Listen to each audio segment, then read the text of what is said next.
My father died before I was born. My father was killed in a violent crime in California when I was like a month away from being born. I was born to a single mom. My mom was a first generation immigrant from Mexico to the United States.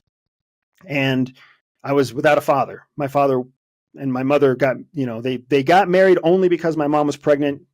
Latino household, Catholic household. Like, it was a total shit show from the beginning. So I grew up with my mom and my grandma in El Paso, Texas, just making it work. And then eventually my mom remarried, and she remarried not for love, Kelsi. She remarried out of very responsible decision making.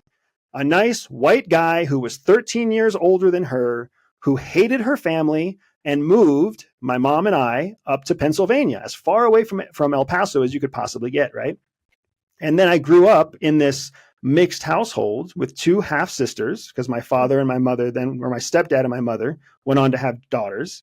And that was just how I grew up. So I was never good enough to be my stepdad's son. We didn't look the same. We didn't have the same last name. Like, he was white, I was brown. It just didn't work. My mom was trying to pretend she wasn't brown. She had two white daughters. She had a white husband. She was trying to get along and be an RN nurse in a predominantly white neighborhood in a predominantly rural county. So that was the life that I grew up in. So I was never good enough to get the pretty girl for the prom date, never good enough to be picked first for the kickball team. And that was just how it works. So my survival instinct was I had to try harder, work harder, do anything I possibly could. And I couldn't trust my parents along the way. So I had to do I had to work as hard as I possibly could and lie to everyone. Lie to mom, lie to dad, lie to teachers. I couldn't show my weakness. I couldn't show my fears. I couldn't show my vulnerabilities, because to do so would just amplify the fact that I already looked and sounded different. The bastard brown kid in a white neighborhood. Like, I'm not a big person for race. That's not what I'm trying to say. But your question was, you're not that guy, so I'm not worried about it.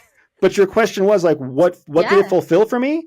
Nobody ever validated that I was good enough until I went to CIA. And then CIA was like, you know what? My name when I first got recruited, my name was Andrew Gregg. My name changed at CIA. When I first got recruited, I was Andrew Gregg. And they were like, you know what, Greg? You're going to be awesome because no one's going to see you coming. You're a brown guy. We're going to send you all over the world where brown guys blend in. You're just personable enough that nobody thinks that you're a threat. You're not big and strong enough that anybody's going to think that you're former military, right? Like, your hair is going to give it away. You're going to be the perfect guy to sit with scumbags and get scumbags to feel like they're sitting with another scumbag. And that's going to work out well. And it really did. So that was where I found my validation, is I was like, oh, you know what? I'm a very good hero disguised as a scumbag who will never get credit for what I do. And that's okay, because it's not important what I do. It's important that the nation gets the secrets that I need to collect.